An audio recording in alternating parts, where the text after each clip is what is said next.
some history. Let's learn some history about light-skinned women back in the slave era. How were they treated?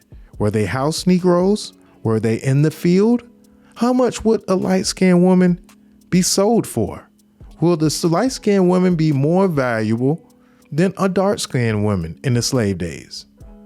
You know, they was already damn near this, the half child of Massa. Massa was raping the slaves.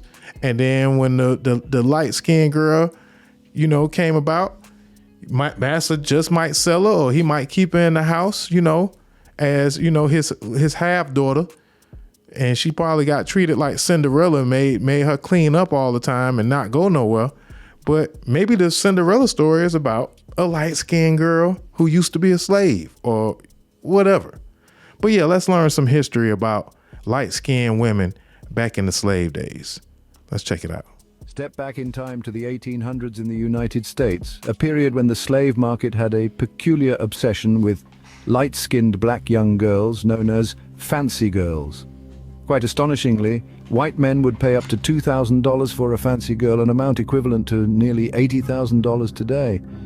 To put this into perspective, with $2,000, one could acquire 500 acres of land or even 5 premium horses.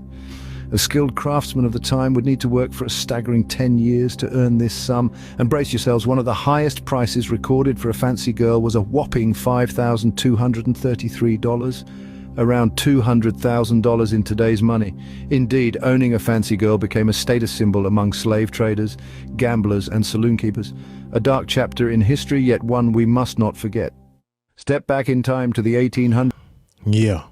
So back in the 1800s, they called light-skinned women fancy guys. Fancy girls. And they used to sell them for $5,000.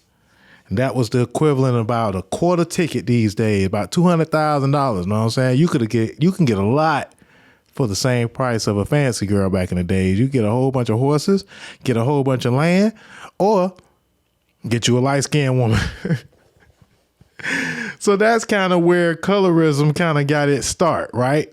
All right. So yeah, of course, the fancy girl probably was getting treated better than everybody else on the plantation, because Master done spent all this money on this light skin, you know, half white little mulatto, and now he treating her better than he treating all the dark skinned women on the plantation.